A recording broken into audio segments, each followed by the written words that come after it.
Right?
We've chased checkered flags through dust, rocks, mud, and worse. We've crowned champions, racked up wins in places where tires go to die. And we're still just getting started. From hammering at hammers to Baja bangers. If it's brutal, beautiful, or just plain ridiculous, we're there. So whether you're bombing through the desert or just dodging potholes in rush hour, tread victoriously with Maxxis tires, built for whatever you're chasing.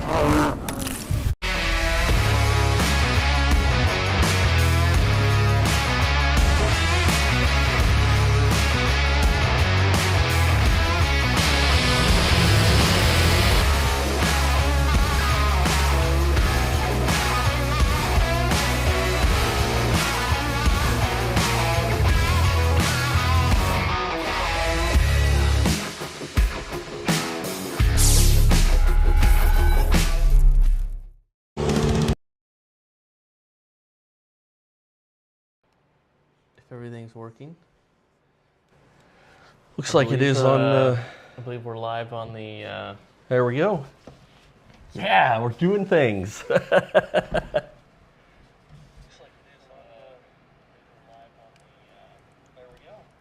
All right, and it sounds like we have audio working as well. So thank you guys for tuning in for another WERock Wednesday. We have a special guest, the Unlimited class winner from Texas.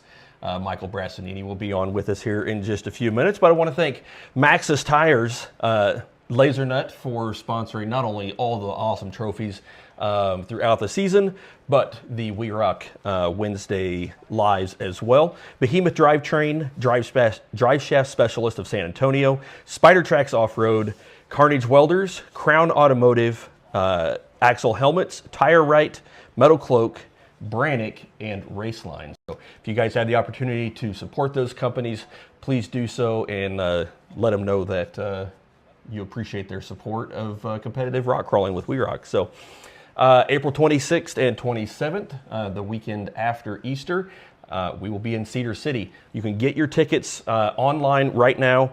WERock25W2 is the discount code for the spectator tickets. You can get your camping passes on there as well.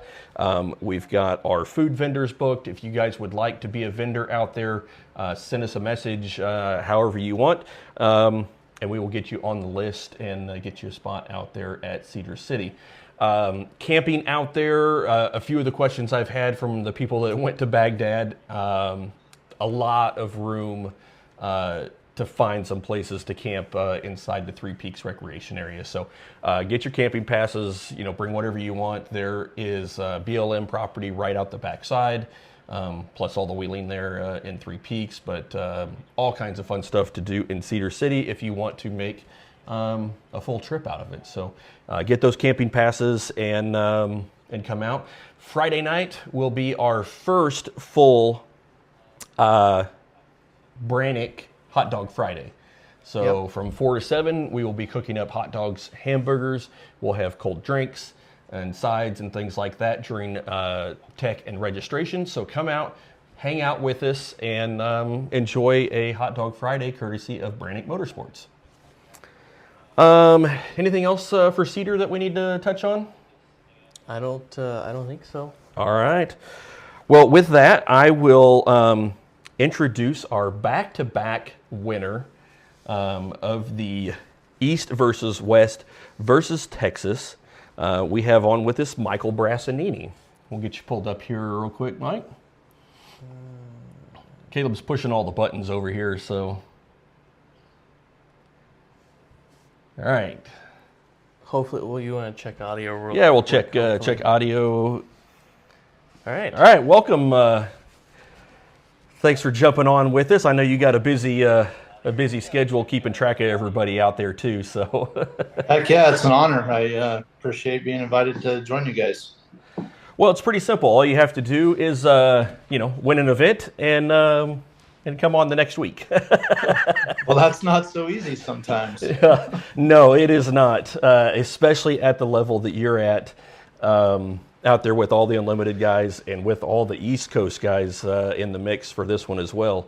Right. That is no easy feat. We had 11 Unlimiteds in Texas, so and all of them great drivers. So it was a crazy event to watch, and all the action and to come out on top really shows what it takes. Yeah, and to back it up from last year. So. Tell me a little bit. Obviously, you like Texas, or at least Texas likes you. We love Texas. Yeah, it seems to treat us pretty well. What is it down there that makes you feel at home, I guess? I really got into the hardcore off-road scene while I was living in Colorado, and the rocks are similar to that, where it's big bouldery, granite. Climbs and off-camber stuff, so I was really played well into my hand, I guess. And I like the courses there. They're a little longer, so that I generally am a quicker driver. So I think that also helps us. Yeah, tell me a little bit about what you thought of the courses this year. I'll have Caleb hold his ears in case it's not good. But no, I thought they were a lot of fun. We always try to look for the big drops and big climbs, right? And it's funny that sometimes those aren't the things that catch people.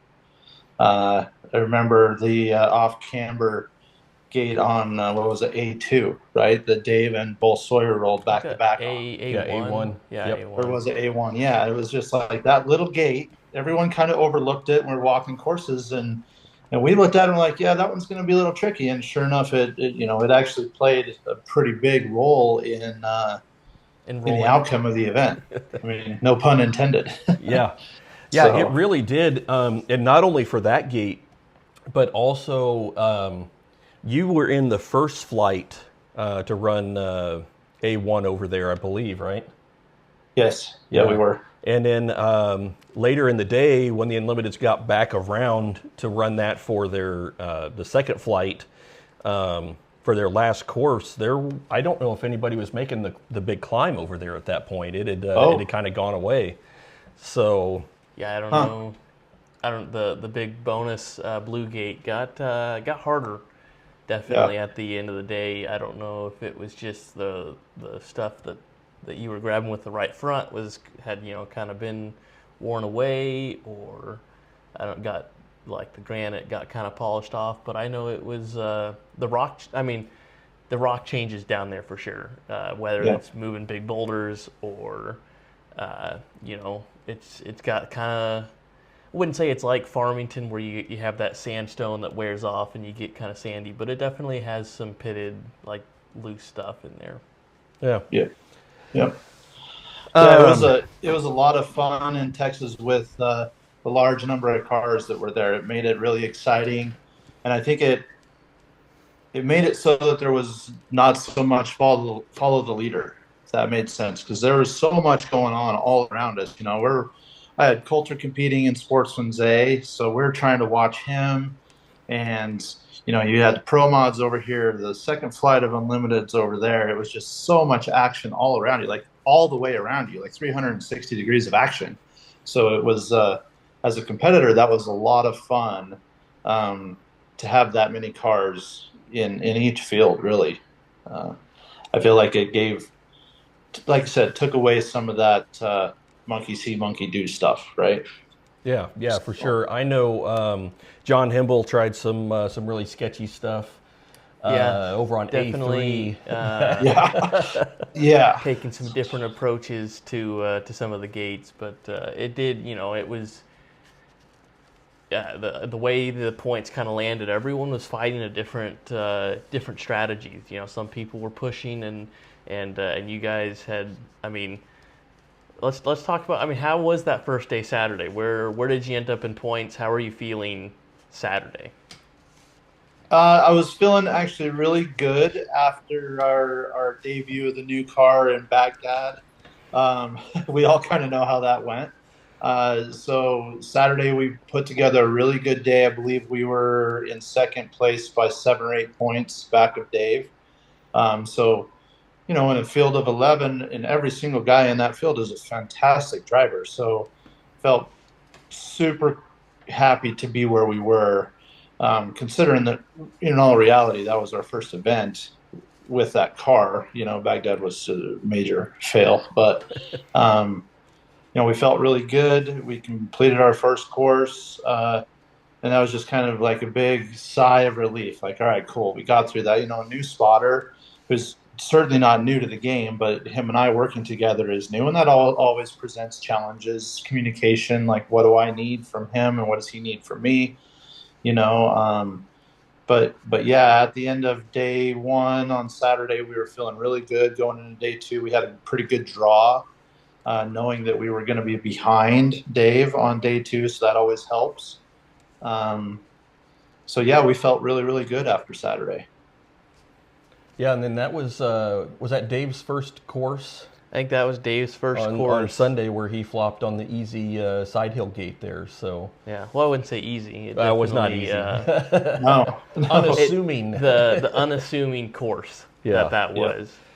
So that helps kind of give you a little bit of breathing room. Did that kind of change your outlook for how things went on Sunday? Did that kind of allow you to maybe not push and take chances? Is that, or did you guys just stay with the plan that you had from walking the courses in the morning?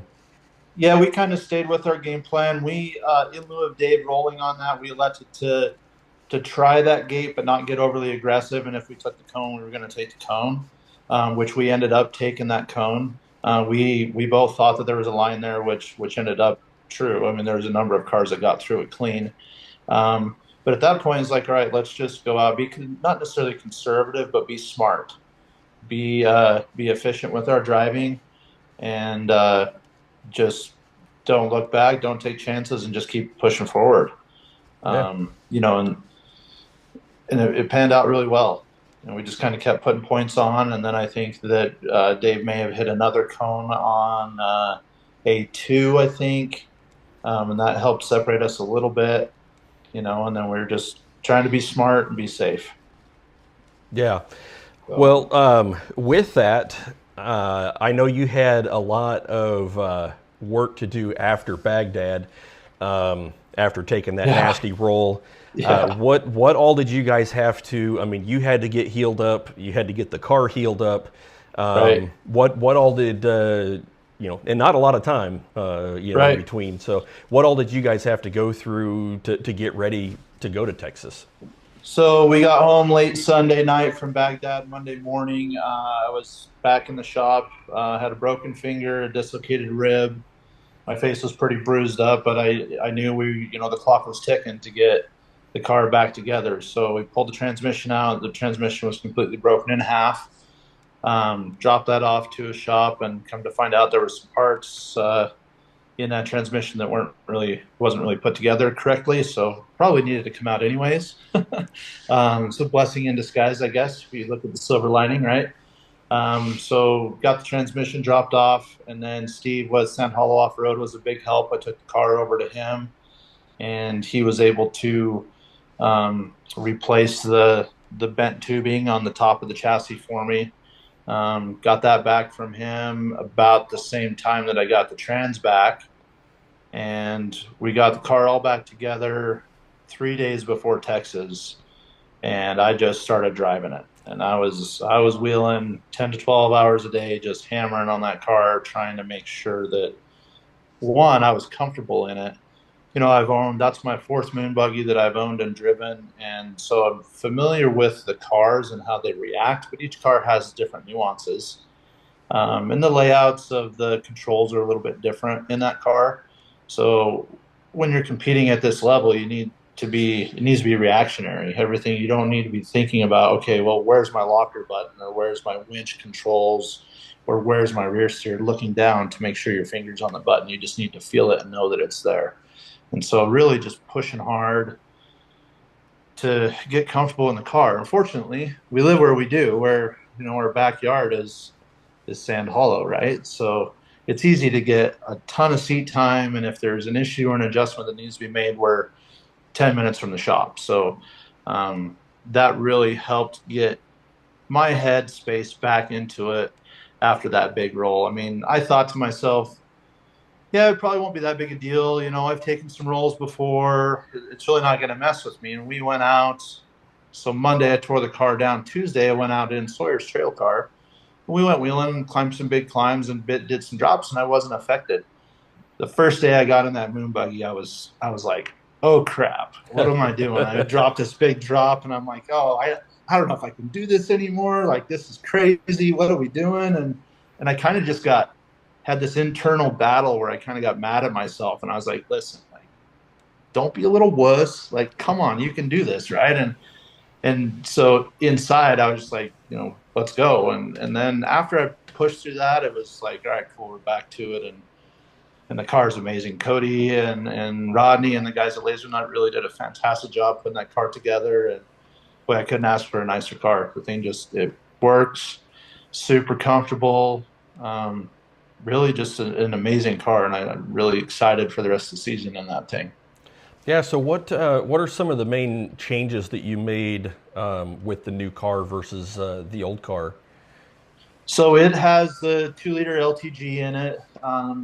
The biggest issue with this car that's different than really any of the other moon buggies that are out there is we did a full ECU masters system in it, like engine control modules. So it's fully tunable, where a lot of the other cars are running a stock ECU. So you can only do so much with the tuning. And this thing, we were really just able to get in with FTA out in Hesperia, California. They were to get into this motor, and they could just really mess with the boost and where it's coming on and our launch, and it put down a ton of power. It's actually really fun to drive. The thing is it's incredible. And we've got those Radflow shocks, the JHF Radflow shocks on it, so they're super predictable. And beyond that, it's kind of all the same, running gear, right? Everyone's got portals, ARBs, 904 with the Behemoth drivetrain, and but I think just having it a new car that was built for me, that fits me. I mean, it's not a secret, I'm the smallest guy in the world. So it's amazing that I even fit in those cars, really. It's kind of funny to see people's faces when I climb out of it. They're like, holy crap, did that dude just get out of that car? But, to have a car that was tailored specifically for me, that was all new, it doesn't have these little issues we got to work through. It really just gives me the confidence that I can focus on my driving, not worrying about a problem that we've been dealing with through the season or through the course of owning a car. So that's just really helped my mind focus on the task at hand, and that's winning. Yeah. So what are you feeling comfortable in the car now? Absolutely. Yeah, love it. Right on. Well, I know Dale Stotler went first in the shootout, and his car is somehow allergic to shootouts. Yeah. He ended up with that dead pedal, and that was crazy. Again, and hopefully that ECU Master setup, will allow you to not have to deal with any of those issues Yep. because Well, Steve Marquardt's still dealing with issues in his car with the right. exact same throttle control. So Sawyer had the same problem on Saturday. He actually got the best score on A1. He beat me and Dave on A1. And then on A2, he got into that bonus line where the rock had fallen on Charlie. Little Charlie, he got into there, and then his throttle, same thing that happened to Dale, quit working, and they ended up timing out. oh And I no, think that was kind of the beginning of this, spiral for those guys where it just kind of got them off of their rhythm and out of their focus, right? yep, So that car, we actually just ordered the ECU Masters kit for that car. So after Cedar, we're going to tear it down and it's going to get a full rebuild beyond what you saw. I made the post for the Brannick axles. So yep. we're upgrading the axles to the Brannick 1480 50-degree steering stuff. Jesse's sending us 50-degree steering arms for that car. So it's getting a major overhaul because I really want him to do well and to not be worrying about the car as much as just focusing on his driving. 'Cause he's a fantastic driver too. With him and Colin, I think they're right on the edge of really putting together something really cool. Yeah, So they definitely have teamed up well. yep, And I think as they get to work together more and more, I really he's an amazing young man, and his dedication and everything that he's gone through at the first two events, right. to keep pushing and get back out there. I know you couldn't be more proud of Oh not yeah, only him but Coulter as well. With yep. he brought home a win in the Yeah, sportsman yeah. class. So They're blowing my mind. It's incredible to be a part of, and they live and breathe rock crawling. I mean, you guys saw Coulter after competing all weekend on Sunday. He gets back, parks the car, and he's instantly in the simulator for hours. It's like 10 o'clock at night. I'm like, "Where's Coulter?" And so he's like, "He's over at the simulator." It's yeah. like, holy smokes, the kid just Yeah, Caleb told him just to turn the lights out when he's done. right. Yeah, it's amazing. But yeah, I'm blessed that they have the passion for this sport as much as I do. It's really awesome. Yeah, for So, sure. So it is a great, obviously my boys grew up doing the same thing, and it has, like with any sports, or competitive, events at all, it teaches, so many good things that right, you can use in the rest of your life. So hopefully, right. I mean, they're doing great things, and I really Yeah, expect them to do great with their lives as well. I So agree. I agree. Yeah, and watching Sawyer, like you touched on earlier, and Colin, with the adversity that they faced in Baghdad, and then again with broken parts in Texas, and just to be like, all right, initially it's like, oh man, here we go again, but he puts his head down and, all right, Dad, we have the parts. Let's get it fixed so we can make it to the next course. And I think that's just really teaches them a lot of overcoming obstacles in all facets of life. And it's not always going to be easy. It's not always going to be a paved road, if you will. So it's really cool to see him just put his head down and get in there and get dirty. I mean, we had his suit cleaned before Baghdad, and he came back, and the thing was like completely belled black. He was covered in grease. He had grease all over his face. It's like, holy crap, dude. But, he was in there sweating and bleeding and yeah. making it happen. And he's 16. It blows my mind. Yep. So, And that is not an easy job. Anybody that has dealt with no, those portals in any right. way, shape, or form, that is a lot of They're hardware out heavy. there on the end. Yeah. Yeah. They're heavy. They're dirty. It's just, and then you're in the midst of a competition. So your adrenaline's up. So you're trying to be quick about it. And nothing ever gets done quickly without hurting yourself, especially in that situation. Right. So it's like, and it seems like the more you push to try to go faster, the worse it gets and the harder it gets. Right. So, really proud of him and Colin for how they carry themselves and how they represent us. I couldn't ask for a better teammate with Colin and somebody that I trust with my son. He was when we brought Chris on in the off season, Colin and I talked at length, and I said, "Hey, listen, I don't want you to feel like this is a demotion in any way, not spotting for me, but of the people that I know that I would trust with the well-being of my son, that's a very, very small group of people." So, he was super cool about it. He was very much, whatever's the best thing for the team is what he wants, and he wants to win too. And I mean, you can see it in him. He's growing and learning too, and yeah, they're real close to putting it all together. I'm super excited to see what they do as the season plays out. Yeah, I really thought that Colin was a longtime competitor. That I just wasn't familiar with his history and the way that he's jumped on course and has done amazing. I just assumed he was a very seasoned Right. competitive veteran, and he's not. No.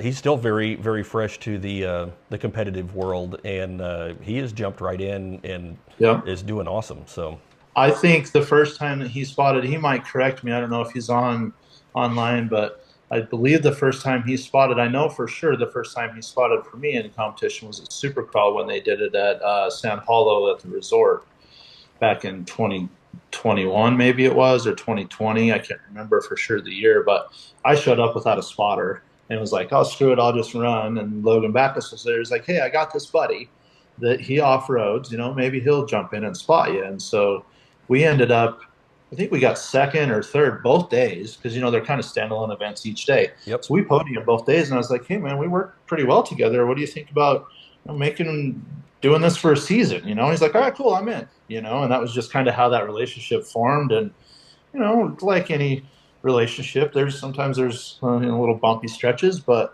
I think you work through it. And I think it's at the end of the day, we all just do this because we love it. And we put a smile on and keep pushing forward, right? So yeah, yeah, it's been really cool to grow with Colin. I'm certainly not the best driver in the world, but and the easiest person to work with. You can ask my friends that when we go wheeling, they're like, "Don't spot Mike. We all know him. Like, don't spot him. You're probably going to get yelled at." So how did your conversation or in transition to picking up Chris with Jesse retiring? How did that transpire?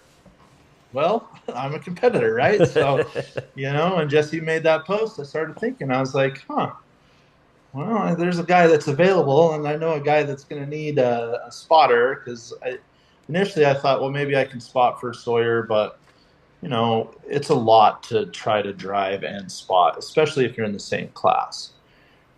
So Cody and I were like on the same page. Like I called him or he called me like at the same time. One or the other was like dialing the number. And we started talking like, "Hey, what do you think?" And he's like, "All right, I'll reach out to him."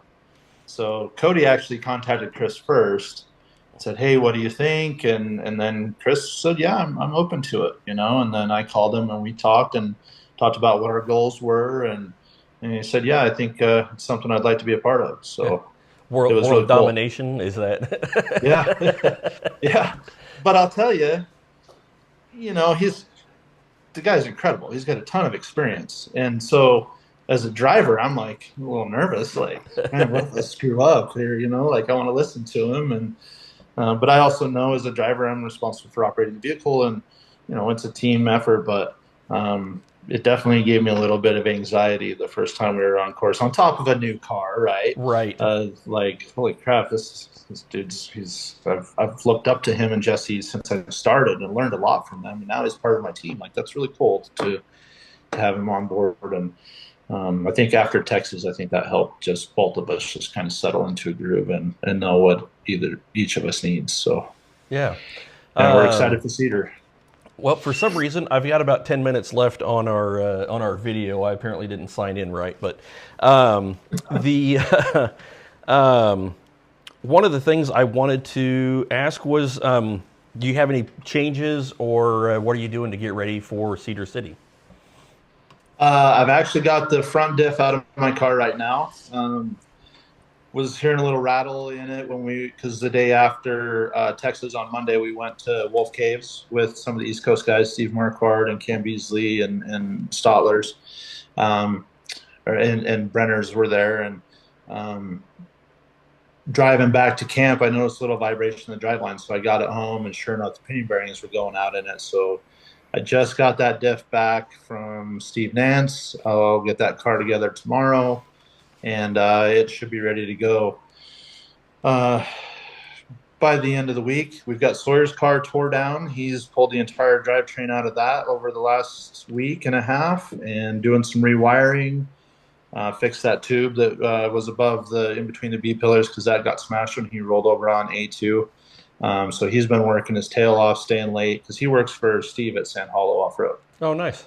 So Steve was gracious enough to let him bring it into the shop, and so he's been working on it there, which is super cool. They've got it about together, and yeah, just hammering on cars, doing a ton of maintenance. Coulter's car had a leak, so we got that fixed, and so trying to get things ready because, oddly enough, we have a trip planned right before Cedar. we're going marlin fishing in the Keys. So, well, hopefully. So, those that don't know, you guys missed Baghdad last year because your flights were delayed to get in time to make it to the event. Right. Yeah. We were supposed to fly home from Mexico, and our flight got canceled. Yeah. And they flew us to LA, so we rented a car and tried to drive back and make it in time, and we didn't make it. So this year we're like, all right, cool. Jake, give us a schedule. Come on, man. I was hammering on you to get us a schedule. Right. So we finally get it. We look at the schedule, and we have a family that we're really good friends with in Colorado, and his wife is a teacher at the middle school or at the elementary school. So we have to coordinate our trips with their school schedule.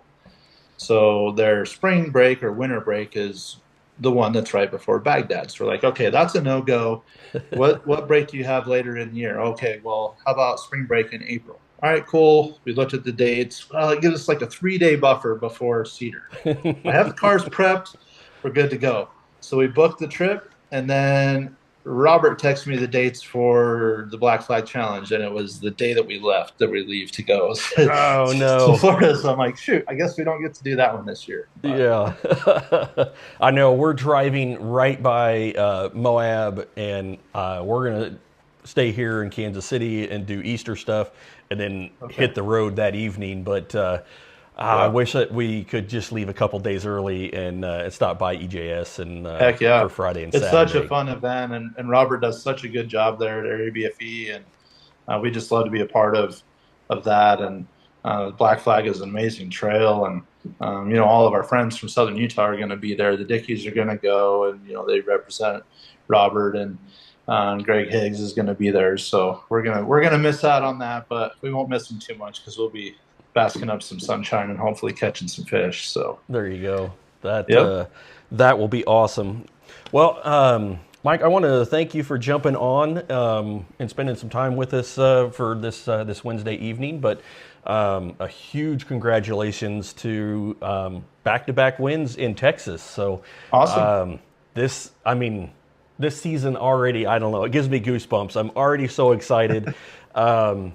Nothing ever seems to go as planned or, super easy. But you guys that are out there pushing hard and taking home those podium spots, regardless of what class you're in, is absolutely amazing. So congratulations to you, Sawyer and Coulter.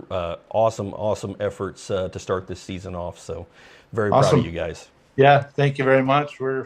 And thank you guys for carrying on the torch. It's a super fun thing for us, and we base our life around this sport, and a lot of it has to do with you guys and WERock. So thank you very much, and I appreciate you bringing me on tonight. Yeah, we love having the kids, the family aspect, and even if Tammy's not at the event, she's still super engaged on the live feeds and everything. So even if she's not there, it's still a great family, atmosphere with you guys, and we love having you come out and compete with us. Awesome. So, all right, buddy. Well, sounds great. Who's that? Is that Coulter out there? Yep. Yeah. He's looking for the simulator. That's right. So, all right. Well, we will see you very soon in Cedar City. But until then, good luck on getting the cars prepped and catching some fish too. Awesome. Thank you. You guys travel safe. All right. Happy Thanks, buddy. Easter. Yep. Take care.